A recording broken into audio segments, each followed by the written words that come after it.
All right, we have Bob Marshall with us from the marshallplan.org. If you have not seen Bob's other webinars in the past, an excellent speaker, nuts and bolts kind of trainer, has been doing it forever. And today's session is awesome. It really gets into the true nuts and bolts behind sort of human nature, and you've might have heard of NLP, Neuro Linguistic Programming, and that's what Bob's going to get into with his program entitled Establishing Elegant Rapport Through Elegant Communication. Now, don't forget, if you want all of the handouts that Bob's going to be talking about with NLP, and you want to be able to view this webinar at length and pause it and do it at your own liking for an extended period of time, and you want to be able to get the PowerPoint and the handouts and all that, make sure to click on the upgrade button. You know where to find it. And again, it's a great price to build that training library. So enough of that quick commercial.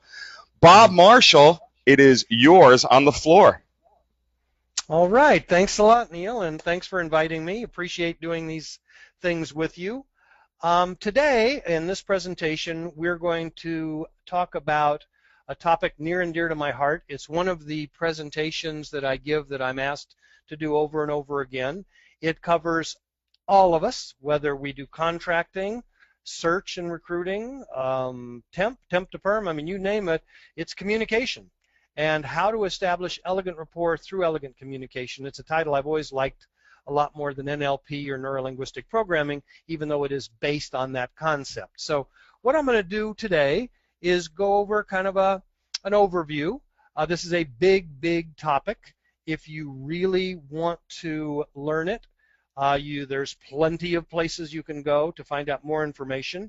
I'm going to give you an overview and hopefully entice you to maybe study more about it. But it is important. I've been doing this for, well, gosh, I've been in recruiting 34 years, so it means I'm old. But I've been teaching NLP and establishing elegant rapport for, gosh, most of that time. And I've always had really good response to this information. So this is a big one. We'll try to do it in an hour. I have handouts that Neil will make available to you. And I'm going to focus on some of the handouts as I make my presentation, so you can bring those up if you have those in front of you, and we'll take it from there. So that is what we have in front of us today. We trainers, coaches, whatever we call ourselves, often talk of techniques and of written scripts and a lot of different things, but what we sometimes miss is the importance of establishing elegant rapport. And remember, there are 4 elements of rapport. People need to like you, believe you, trust you, and understand you in a professional way. So it's establishing elegant rapport through elegant communication. Now, in the preamble here, I want to kind of cover 4 concepts for you to set the stage for what we're going to talk about today. Number 1, behavioral statistics tell us that 93% of a conversation is important because of the behavior exhibited in the conversation. Only 7% is important because of the words you use. Have you ever wondered how you can make 5 presentations and 2 of the 5 will be great and 2 will be okay and 1 you'll hang up the phone or you'll leave the meeting room and think, that guy didn't understand a word I said? It's because that person was not processing information in the way you were giving it, and we'll discuss that today. Number 2, people cannot resist an emotion. One of my favorite sales quotes by Cabot Robert is that people are more moved by the depth of your conviction than by the height of your logic. Human beings ape or copy behavior. That is why you can't do any job, especially in what we do, sick or tired or depressed or mad or broke or hungover or sad, etc., any of the negative states of the human condition. Your hiring managers hire emotionally first and then justify later logically. And if you want to think of yourself when you bought the last car you bought, well, you bought the car because it looked good and you look good in it, and you took the test drive and the sound of the motor and the squealing of the tires around the curb and the feel of the Corinthian leather as you slid across the seat to get in. You bought it because all your senses were involved there. And in fact, carry it to another level. If you think about food aisles in the grocery stores. And I do a lot of shopping. I like to shop. And you notice that a long time ago, they came out with generic food. And this was going to be a big seller, total logical presentation, right? The box was white and the lettering was black and it said noodles flat and, you know, meat brown or whatever it said on the box. And they thought this is going to be great because it was so cheap. Well, come to find out, nobody shopped on the generic food aisle. And so you notice it went down in size to half an aisle and then a quarter of an aisle. And then some salespeople got involved and they put the fake food with the real food and sold it that way. Because I'm sure that the Kraft macaroni and cheese that has a picture of cheese dripping off the macaroni is identical to the generic box of food that says noodles round. But I don't buy them either. And in fact, you usually will buy generic paper because you figure that can't hurt you. But the generic food really never did sell well. And if you're unsure about that, ask any manager of a grocery store. He'll tell you, or she'll tell you that it just didn't work well, because people buy through the use of their emotions, not logically. Number 3 in this preamble: to be an exquisite communicator, you need to know your style of communication, know the other 2 types, and be able to change chameleonishly to be like people who are not like you. By doing that, you can actually mesmerize the people you are speaking with, and they will not be able to resist you, because to resist you is to resist themselves, and people don't resist themselves. Think of that as a concept. And number 4, at the end of the day, realize that NLP gives you more options and the ability to change your communication style when you're not getting the desired response. In cybernetics, we call this the principle of requisite variety, and it can be demonstrated mathematically. And the idea is, if you take any connected system, whether it's electronics or with people, and the element with the widest range of variability in its behavior will always be in control. It will always have one more response that can make the difference. So in layman's terms, I always tell people, be noted for your flexibility, because if you have that flexibility, you can win in all your engagements and establish this elegant rapport that we talk about through elegant communication. All right, so those are my 4 concepts. This is based on something called Neuro-Linguistic Programming. It's abbreviated NLP. Like I said, you can get a jillion books on this stuff. There are coaches and trainers that are certified. I am not. I'm just going to give you this as an overview for what we do for a living. This started as a little history in the early 70s at the University of California at Santa Cruz in California. And by 1975, they had public seminars, and they trained about 5,000 people, and 50,000 had been exposed. And by 1978, maybe 25,000 had been trained. So you can see it grew really quickly. And it was built or founded. Their 2 founders are John Grinder and Richard Bandler. Grinder, G-R-I-N-D-E-R, and Bandler, B-A-N-D-L-E-R. If you Google it, you'll get all the information. John Grinder is a linguist, was a professor at the University of California, Santa Cruz. And Richard Bandler was a psychotherapist, had led Gestalt groups, a mathematician. And what they did is they started by investigating patterns of excellence by outstanding individuals in the field of psychotherapy, both firsthand and on videotape. They originally picked Virginia Satir, the famous family therapist, Fritz Perls, Gestalt's founders, and Gregory Bateson, the renowned anthropologist and social psychologist, and later they added Milton Erickson, the psychiatrist who used indirect induction to hypnotize his patients. In other words, using their words and their behavior to mesmerize, or I guess in his case, actually hypnotize people. And what they did is they discovered that people fell into basically 3 categories. Now, I'm going to go through those in a minute, but before I do, I'm going to give you a couple of tests and checklists. The first is the eye tests, okay? So what I want you to do is, at your computer, as you're listening to this, I'm going to give you a statement, and I want you to remember which way your eyes go as you're thinking of the answer. So what I want you to do is go back in your life and think of the first house that you can remember as a little person. Okay, go ahead and do that. Now, remember which way your eyes went to when you were thinking about the house. Maybe if they went up, now I want you to move them down. If they went down, move them up. In other words, whatever position your eyes were just in, put them in the opposite direction. Okay, do that. Okay, now I want you to think of the first car that you can remember as a little person. Do that. Now, that's just a little kind of test we use sometimes to determine if we're on the right pathway for determining which style you predominantly are predominant in. If the first cue was correct, let's say you were thinking of the first house and your eyes went up, and now you moved your eyes down, it would have been harder for you, or sometimes impossible for you, to think in the second mode, because I was putting your eyes in a place where you don't access that information normally. And so it would either make it hard or impossible. Eye movement, and we are going to have an eye chart for you that you can take that Neil has for you. Eye movements will tell us where you're going in your brain to elicit the information. So if your eyes are up, you're going to a certain area. If they go down, you're going to another area. And so we can kind of tell if we're on the right track.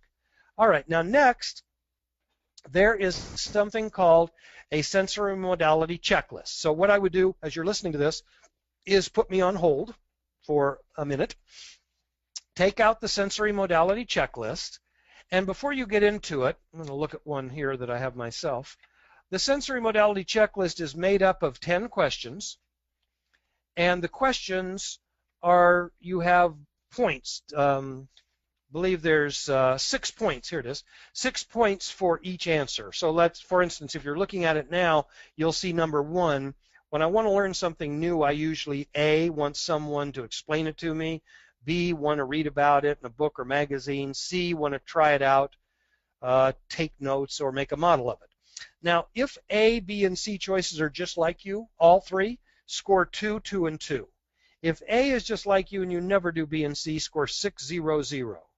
Or you could score 3, 2, 1, 1, 2, 3. However you want to distribute 6 points is how you take this checklist, all right? Hopefully that makes sense to you. So do 1 and then go to 2. And let's say if you did 2 at a party, most of the time I like to A, listen and talk to 2 or 3 people at once. B, see how everybody looks and watch the people. C, dance, play games, and take parts in activity. If all 3 of those things are not like you at all, then just score 2, 2, and 2, and that will effectively cancel that question out, all right? Anyway, that's what I want you to do. So there's 10 of these, so go through the 10, and when you're finished, then you can turn to the 3rd page, and the 3rd page will tell you what to do to add up the points and then to determine which kind of a person you are. Another way that we can tell what mode you best communicate in. All right, now getting back to this presentation, what they did is they Grinder and Bandler figured that there are 3 types of people that they could divide the universe into: visual, auditory, and kinesthetic, as far as how they processed information. So what I'm going to do now is I'm going to go over these 3 types and kind of give you an overview of the 3 types.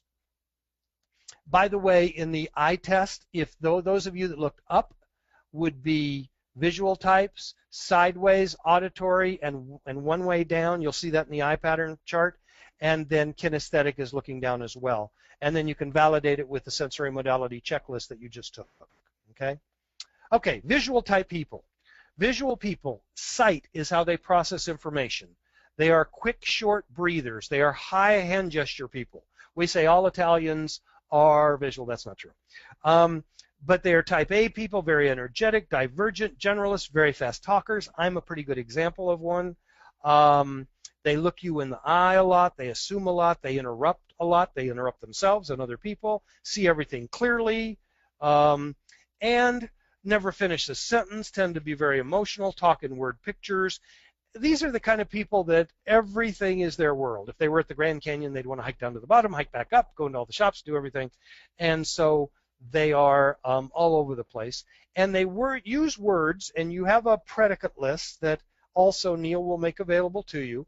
They will use words that are on that predicate list, like perspective, if you could see it the way I see it, paint a clear picture, the clarity of the issue, bring things in focus. So they're using predicates that deal with sight, Okay, interestingly enough. So that's kind of an overview of what you see when you get visual people. And by the way, on the test, the sensory modality checklist, those of you that scored B choices, those are visual choices. Now, by the way, nobody on that test, because you had 10 questions and 6 points for each question, nobody scores 60, 0, and 0. We all have certain strengths in all 3 categories. So even though I'm predominantly visual, I'm also auditory, and I'm also kinesthetic, and so are you. So what we're trying to do, and when I teach this, I often say to people, this is not manipulative, because I think it sounds like it is sometimes. It's no more than teaching you Spanish is manipulative if you're going to go visit Madrid. It's just going to make you a better communicator when you're in Madrid, or teaching you French because you're going to go to Paris. Well, with NLP, this is teaching you visual language, auditory language, and kinesthetic language. So when you're speaking with people that are like you, you don't do anything different.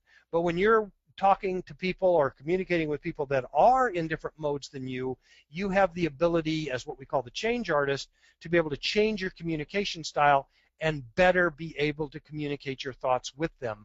Because if we can do that, and it's been proven over time that this works, we can actually mesmerize the people we're speaking with, because we are going to be speaking in a language that they speak in. And we can have this elegant rapport through elegant communication that I always talk about. All right. Okay, going back to the types. Next is auditory. Auditory types, hearing is how they process information through their ears. They are mid-chest breathers. They are mid-hand gesture people. They are convergent type people, better listeners. Slower talkers, not slower thinkers. A lot of times they'll have their head tilted with an ear towards you. These are not note takers, because they don't need to be note takers, because they remember so well right from the beginning. They are type B people, very methodical, into themselves, totally into details, and use words, if you look at that predicate list again, quiet, listen, say, talk, tell, discuss. Listen to me when I'm talking to you. We say all mothers are auditory. That's not true. But they use words that deal with their hearing. And it's interesting, especially for people like Neil and I who do presentations in front of audiences. In the old days for me, if I was saying something important and I'm basically a visual person, I know if I don't take notes, I'm not going to remember it. So as I'm talking, if people are not taking notes but they're just looking at me, I would say to them, this is important, you need to take notes on this. Well, by me instructing an auditory person to do that, I'm instructing them to not listen, because they don't listen by taking notes. Visual people listen by taking notes. Auditory people don't need to take notes. Why? Because they're such good listeners to begin with. And they can give you basically everything back that they just listened to in a presentation and take no notes. So it was a big moment for me that I learned about this. And by the way, I have a daughter who is a teacher, and she teaches 3rd grade, but I may mention a little bit more about that later in this presentation. They teach this stuff to 3rd grade teachers, because little kids are also visual, auditory, and kinesthetic, and you need to know how to teach them so that they can learn, right? All right, so that's the auditory people, and also the people that scored A choices on the sensory modality checklist. In the eye test, their eyes went sideways or down, and let's say to the left if they're a right-handed person, okay? So, and you can see that on the eye chart, which way your eyes go. Okay, next on the types of people, kinesthetic type people. Feelings are how these people communicate through the way things feel. They are long, low, almost diaphragm breathers, low hand gesture people. They are very sensitive type people, very delicate, involved in feelings. We use words like touch, smooth, good feelings, gentle, and the words on your word list. And they will talk slower. Now, this has nothing to do with brain power or Mensa membership. It just is they're getting in touch with their feelings, so they are talking slower and more feeling oriented. All right. So, and I always think of them as more of an amplified auditory. In fact, on the test, on the sensory modality checklist, I score pretty high on visual, and my second mode is kinesthetic, and then my weakest is auditory. And I know that, so I have to really work on that when I'm in front of audiences, when I'm dealing with people. And by the way, when you are in front of an audience, you try to get all the modes involved, because again, Neil and I are mainly doing platform work where we're doing a lot of presentations to large groups. Well, I would use something like I did earlier when I said, the reason you bought the car is it looked good and you look good in it. That was for all the visual people in the audience. And the sound of the motor and the squealing of the wheels around the corner, that was for all the auditory people. And the feel of the Corinthian leather as you slid across the seat, that was for the kinesthetic people. So when you have a big crew and you're not exactly sure who is communicating in which style, you can do the different ones like I just did there, and you pretty much can latch into almost everybody in your audience, and it works really well. All right, so that's the 3 types.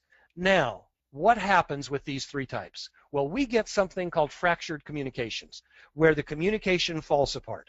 And so let's say, oh gosh, I'm a visual person, and I'm going to talk to my wife who's auditory, right? And she comes up to me and she says, listen, I want to tell you a story. Okay, she's giving me auditory cues. The first thing I'm going to do, and visual people always do this, which is a shame, I look at my watch and I say, what? Now, we both know what I've just done. I'm timing her. So I looked at my watch and I'm saying, almost like I have a big stopwatch, and I say, go, and I'm going to time her. Well, what does an auditory person hate? To be timed, because they're not sure how long their story is going to take to tell. And in order to tell it correctly, they have to give you all the information. A visual person, since they listen so poorly anyway, tends to want just like the Reader's Digest version. So let's say I come back from a trip and my wife says, I want to tell you a story about what happened at the dentist while you were gone. I look at my watch, and probably in this scenario, I'll have the TV on, I'll be looking at the paper, playing with my dogs, and listening to my wife talk all at the same time. I can do all those things. I really can't, but I think I can, all at the same time. So she says, I want to tell you a story. And I say, okay, go ahead. I'm still watching TV, still have the newspaper. And she'll say, well, I need you to listen. And I'll say, well, I can listen and watch TV at the same time. And then she'll say, how come when you talk, it's important, but when I talk, it's not important?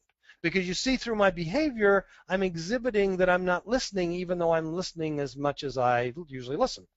So, and then she'll say the thing that's, probably that I think is the craziest, although it really isn't, and that is, I want to watch you listen. So, what I have to do is turn off the TV, not the sound, because remember, I'm not drawn to sound. I'm drawn to activity. So I got to turn off the TV, put the paper down, put the animals down, look at her, and if I'm smart, take off my watch, and then say, really, what happened? And then she will start this way. Well, when you were gone, Manda had to go to the dentist, so we took her to Dr. Culpepper. Not Stanley Culpepper, but Jim Culpepper, which is funny because they're not even related, at least not that I know of, because Stanley is the one in Stockbridge, but this one is the one in McDonough, and so I took her to Jim, not Stanley, even though their names are basically... Now, see, she's going into this presentation with me. I don't care how their names are spelled. Doesn't matter to me. I don't even care where they're located. I just want to know what happened to Amanda's teeth. So I'll say, that's okay, go ahead. And she'll say, well, hold on a minute, it's important. Well, so I went in and took her to the dentist, and when he was examining her, he was not sure if there were cavities or not, but he wanted to take x-rays. Anyway, as you can picture, the story's going further, and I'm losing interest. Now, what's going to happen in this scenario is at some point when I can't control myself anymore, I am going to look away, because I'm attracted by motion, right? That's the sight is how I'm attracted. So I'll look out the window or whatever. As soon as I do that, the auditory person will do one thing, because they always do the same thing. And you guys probably can guess it. If you were an audience, I would ask you to guess it. She will stop talking, because if I'm not going to listen, she will not waste her breath talking. And I'll say, go ahead, and she'll say, well, you're not paying attention. So now I got to look at her again, and she'll talk. If I look away, she stops talking. In fact, it's funny, if you ever do desk level in offices, when I'm sitting with somebody at their desk and I'm taking notes, if they're a visual person, they'll keep talking to me as I'm taking notes. If it's an auditory person, they stop talking until I finish notes. When I look at them again, then they'll start talking again. When I start making a note, they stop talking. And I'll never forget a cab ride once in Houston that I thought sure we were going to get killed. Every time I talked to the cabbie, he was obviously auditory. He turned around to talk to me. while we're driving through these flooded streets, and I wanted him just to concentrate on the road, so I eventually stopped talking to him because I was afraid we were going to get killed. Well, see, then you can see the fracturedness of the communication, okay? Because what happened was she stopped talking, the communication doesn't go anywhere, and that's why the NLP experts will say that most marriages in America fail not because people stop loving each other, but because they stop communicating. And you say, well, yeah, but we communicated when we were dating. Well, when you were dating, you were crazy, and you were paying attention to her. Now all of a sudden you're married, you're not crazy anymore, and you go back into your foxhole where you communicate best. And where you communicate best may not be the way she communicates best. And since you now know this NLP stuff, you will know you have to change. So how do I communicate with her? I focus, I put everything down, I say, really, and then what happened? And I don't look out the window. I don't care if a tree falls over in the backyard and you can see it, you don't look.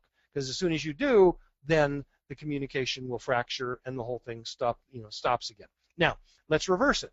Let's say I'm selling to a visual person, or I have a visual hiring authority, or I'm prepping a candidate even to go to an interview, and I know this guy is a bottom line, give me the short version, I can't sit very long, and I have a candidate that's the opposite. Let's say I'm doing a prep, and they talk in long paragraphs. What I have to say to my candidate is, listen, if you talk like you normally do, which is auditory in NLP jargon, you are going to bore this guy to death. You've got to give him the bottom line because he doesn't listen like you and I listen. He listens in little pieces. So give him the bottom line, because the way to satisfy a visual person, if you're not one, is give them the end of the story first, and then they can relax because at least they know it ends at some point. So with my wife, if she's talking about Amanda going to the dentist, she can say, I want to tell you about Dr. Culpepper, the dentist, and Amanda going to her appointment. The bottom line is she had a cavity. It's all filled. It's all taken care of. But let me tell you what took place. Okay, now she backfills the story. I can relax and listen because I know it ends. Where before I didn't know if it had an ending, and that's where I get nervous and have a hard time concentrating.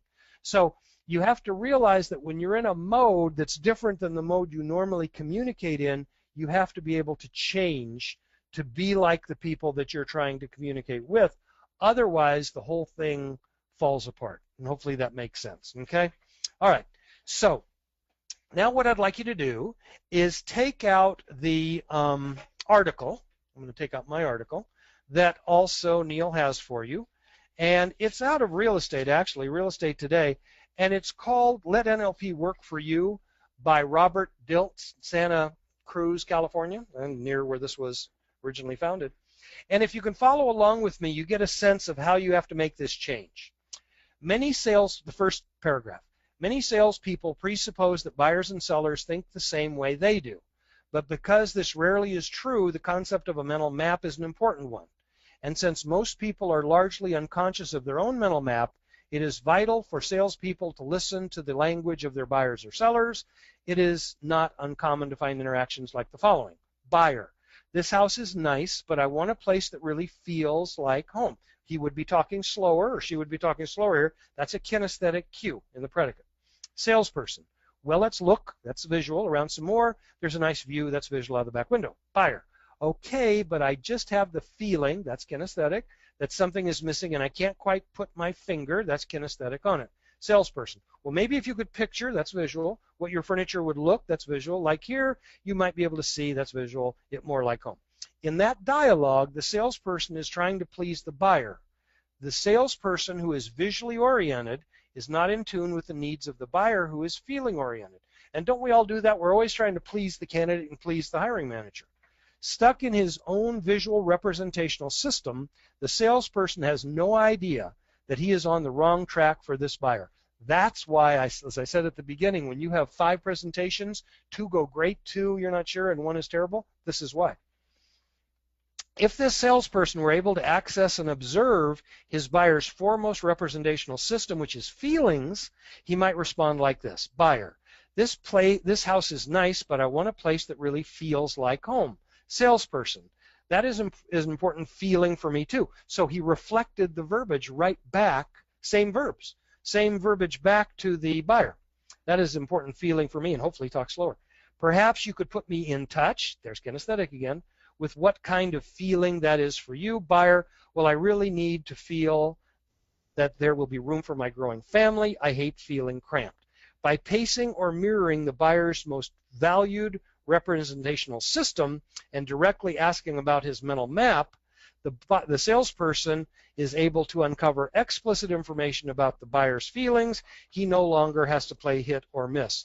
We think that if you do this stuff correctly, not that you're going to, make placements every phone call, but you will have the ability to establish yourself in a positive relationship with all the people you talk to, and have a good reception the next time you call, because you will have made that movement. You became the change artist. At one point, I was working for a company in Los Angeles, the Accountants Overload Group. They're no longer in existence, and hopefully not because I worked there. And there was Richard Lewis, who was in charge, and David and Craig Lewis were the two sons, and they were, David was running the temp division, and Craig was running the search division. I was hired to help Craig with the search division, teach him how to run that kind of a division. And they were a big Jewish family, big in the Jewish community in West Los Angeles, and they asked me to do this presentation at the Jewish Federation on Wilshire Boulevard in advance of a Super Sunday event that they do there to raise money for the Jewish immigrants coming to the United States. And here I am, the good Episcopalian boy, going in there and training all these Jewish folk to learn how to be better at sales and get more donations. Well, so I'm the guest speaker, going to the dinner, and a lot of people there. Anyway, my person that I was sitting next to is a guy by the name of Fred Silverman, and I found out later he was he's a producer, I think, producer, director, something like that, in Los Angeles. Anyway, so we were talking, and he's my dinner guy, and I'm going to get up and speak in a few minutes. And he said, I hate coming to these things. I never learn anything. So I'm thinking, great, this is going to be a nice presentation. And he said, can you guarantee me that what you're going to talk about today works all the time? Well, nothing works 100% of the time, I don't think. And I said, well, no, but it's really good stuff, and I think you'll like it. Anyway, so I got up, did my little hour presentation, sat back down, and Fred looked at me and he said, now I know why the actors and actresses I deal with think I'm rude. And I'm thinking to myself, because you are rude, but I didn't say that. And he said, because I'm a visual person, and most actors and actresses are, based on what you're talking about, kinesthetic. They're very involved in feelings, which would make sense to me, by the way. Anyway, I remember thinking after that one of the best ways to, when you have that eye movement chart, and again, I should probably say this, I shouldn't say again because I haven't said it yet, don't put that eye chart up or the predicate chart or any of this stuff up by your desk, because it'll just slow you down. It's what we call being in uptime when you're trying to determine whether a person's visual, auditory, or kinesthetic. When you're in uptime, you don't listen for content. If you don't listen for content, you're not going to know what the person's saying. So don't do that, or all your managers will be mad at me for even introducing this to you.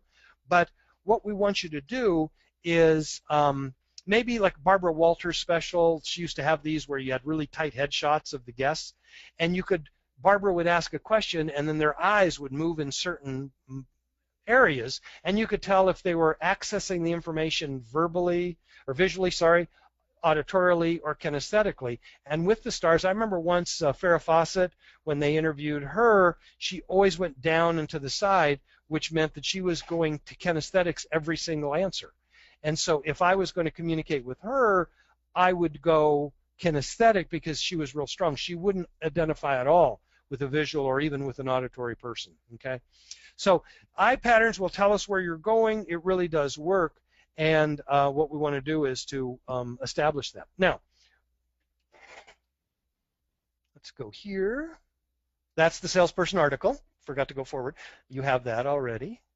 And eye patterns, we just did that with the Fred Silverman revelation.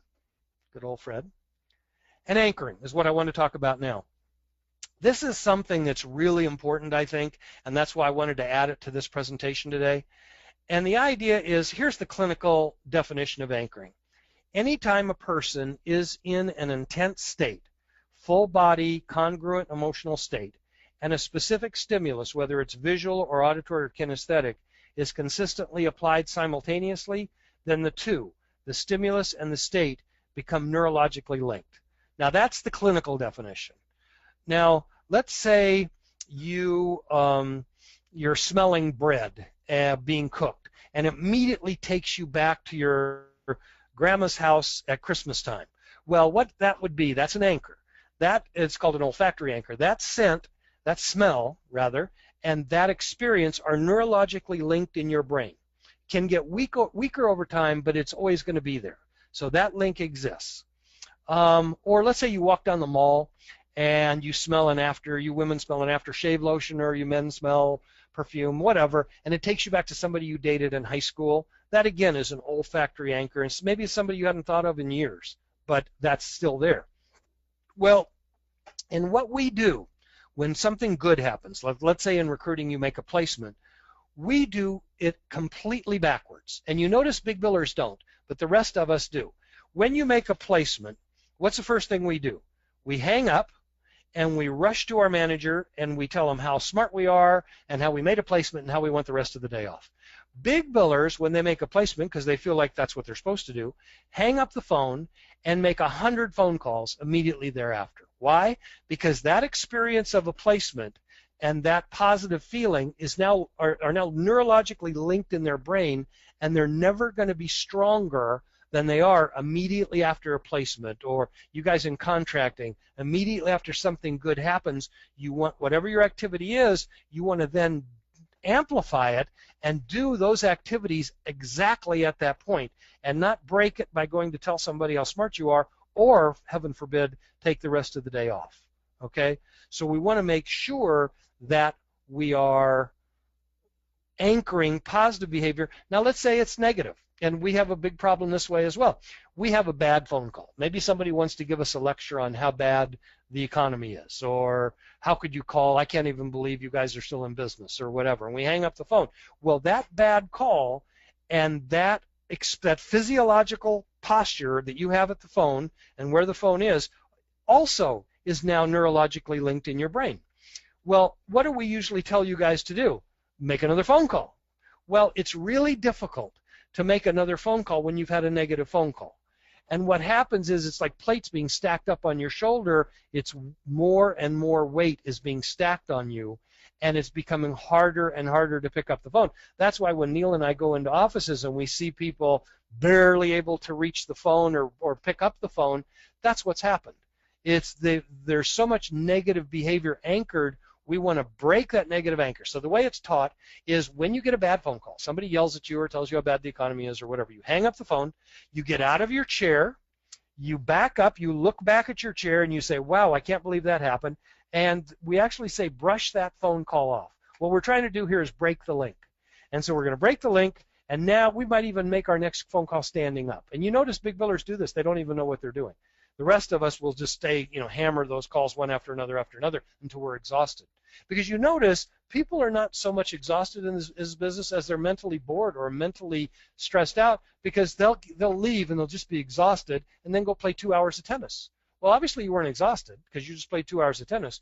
You were mentally bored, or you're mentally hammered by all these negative anchors that you set on your brain. So we want to have the ability to move and make that change. However, on the other side of anchoring, when something good happens, and I've noticed this so many times with big billers, you don't even know they made a placement, but they'll make 100 calls immediately after that because they know they're never going to be stronger than they were at that point.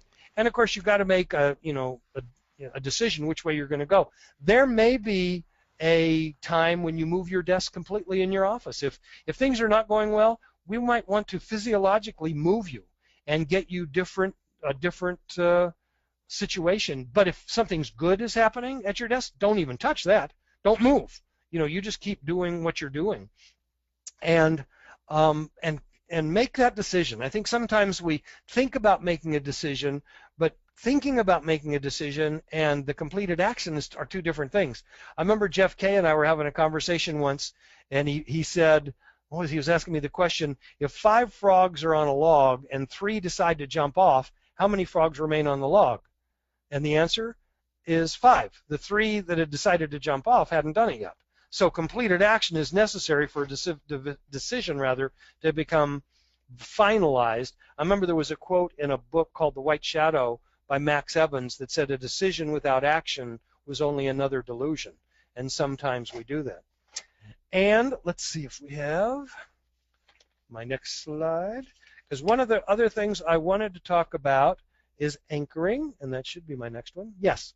Or sorry. Well, be the change artist, but what I want to do is a little bit of reframing, and this is where I promised I would say a little bit about my daughter who teaches 3rd grade. At 3rd grade here in Georgia, they have to do something called CRCT, which is a test, a series of tests you have to go through to be promoted to the 4th grade.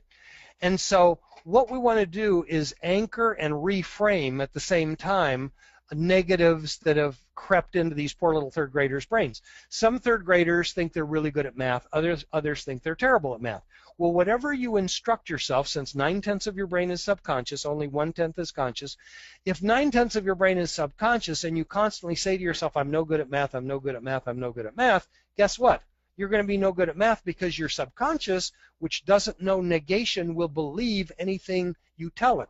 That's why we don't like it when you guys say, I'm terrible at making marketing calls. Because you know what? Your subconscious will say, okay, you're terrible at making marketing calls, and it'll go to the file in your brain that says terrible at making marketing calls, put a file in there and look back at you and say, okay, what next? Because it's just waiting for instruction. Whatever you instruct it to do, it will do. But you have to instruct it. So we want you to instruct it positive. Anyway, getting back to my daughter's 3rd grade class, before CRCT tests, I go into their class and I say, okay, guys, today we're going to talk about neuro-linguistic programming. I just do that because they all look at me like I'm crazy. And I said, no. What I want you to do is you're getting ready for the CRCTs. So how many of you are good at math? And some will raise their hand. So, okay, how many of you are bad at math? And others will raise their hand. So, okay, what I want you to do is I want you to repeat after me. People are amazed at how good I am at math. Because they'll just repeat. They'll just go, I mean, 3rd grade's a great grade to teach. Anyway, what I'm trying to do here is I'm trying to educate their subconscious, which up to this point thought they were terrible at math, into that they were good at math. Now, you might get pushback in any time you do that. Let's say you're terrible at marketing. You say, oh, I'm terrible at marketing, but I want to be really good, so I'm going to say, I really am good at marketing. Your subconscious may come back and say, no, you're not. And you just instruct it. You say, oh, yeah, I'm really good at marketing. And your subconscious will say, okay, then you're good at marketing. And you know what's going to happen? You'll be good at marketing because you think you're good at marketing. Actually, any of you that have heard, I think his name, was it Tony Robbins or Anthony Robbins? Anyway, that's what he teaches. That is the NLP stuff, the power of the positive focus on your brain, and what you put in there is what you're going to get back. And your brain doesn't care. If you put negative thoughts in there, it'll grow the negative thoughts. If you put positive thoughts in there, it'll grow the positive thoughts. It'll just grow, whatever you put in there. Well, it's funny, since we start doing this, and we've been doing it every year for now 5 or 6 years, my daughter's class in 3rd grade, they get the highest pass rate of any of the other 3rd grade teachers. And I believe a lot of it has to do with the way they go into the test. Now, it's funny because 3rd graders think they have to say it out loud. And I said, no, you don't have to say it out loud. Just say it in your mind. But now it's a reading format, a reading test. So you say, people are amazed at how good I am at reading. People are amazed at how good I am at spelling.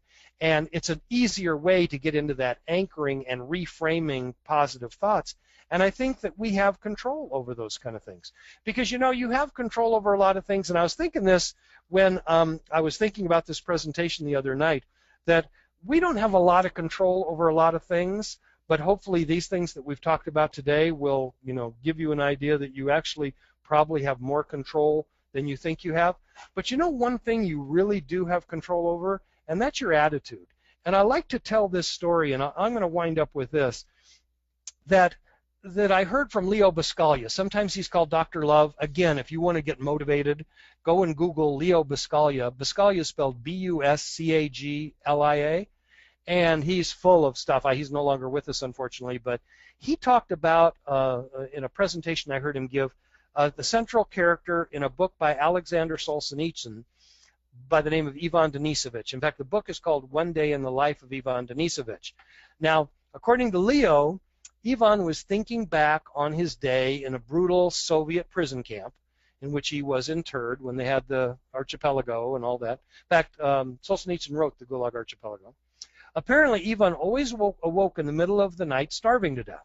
So earlier on this day, he had hidden a scrap of bread from breakfast in his shirt, so he would have something to eat in the middle of the night.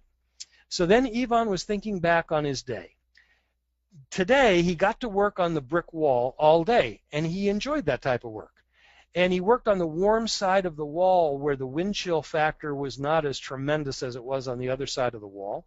And the guards didn't physically abuse him on this day. And the guards didn't curse at him this day. And now he had a scrap of bread to eat in the middle of the night when he woke starving to death. And Ivan looked back on his day and he thought, you know, today was a great day. Now, I know, and Neil knows, recruiters complain over the littlest things. They complain because their database is not working smoothly, or their niche is too small, or they can't reach their hiring managers and on the phone. And yet here's Ivan, who had every reason in the world to complain, didn't. And recruiters who have every reason in the world to be happy in this country, for goodness sake, and do complain. So the idea with NLP, and the reason I thought about Ivan Denisovich the other night, is that NLP is there to give you more options. But you need to provide the right attitude.